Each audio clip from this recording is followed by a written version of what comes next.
আসসালামু আলাইকুম এভরিওয়ান, কেমন আছেন আপনারা? আল্লাহর রহমতে আপনাদের দোয়ায় আমিও ভালো আছি। আপনাদের মাঝে কিছু নিয়ে আসলাম কাঁঠাল সংগ্রহ করে রাখার জন্য। এখন সিজন কাঁঠালের, কিন্তু কিছুদিন পরে দেখা যাবে যে কাঁঠাল আর থাকবে না।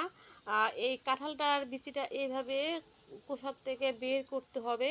ভিতরে যে একটা আবরণ আছে কাঁঠালের বিচির সাথে থাকে, সেটাও বের করে ফেলতে হবে। তো বের করে কাঁঠালটা এভাবে ফ্রিজে, আমি ডিপ ফ্রিজে সংগ্রহ করে রেখে দেব। কার কার এটা ভালো লাগে, কে কাঁঠালটা পছন্দ করেন, যে কাঁঠালটা বেশি পছন্দ করেন সে রাখতে পারেন। আমরা ঘরোয়া পদ্ধতিতে আমাদের মেয়েদের কাছে অনেক শিক্ষণীয় কিছু আছে। যারা জানেন না প্লিজ তারা ভিডিওটা দেখে লাইক কমেন্ট শেয়ার করে পাশে থাকবেন।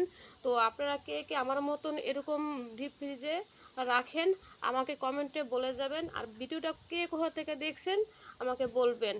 তো হয়ে গেছে আমার রাখা, বিচি ফেলানো হয়ে গেছে। আমি এখন বক্সের মধ্যে ভরে রাখবো। এই যে হয়ে গেছে, আমি এখন ডিপ ফ্রিজে রেখে দিব।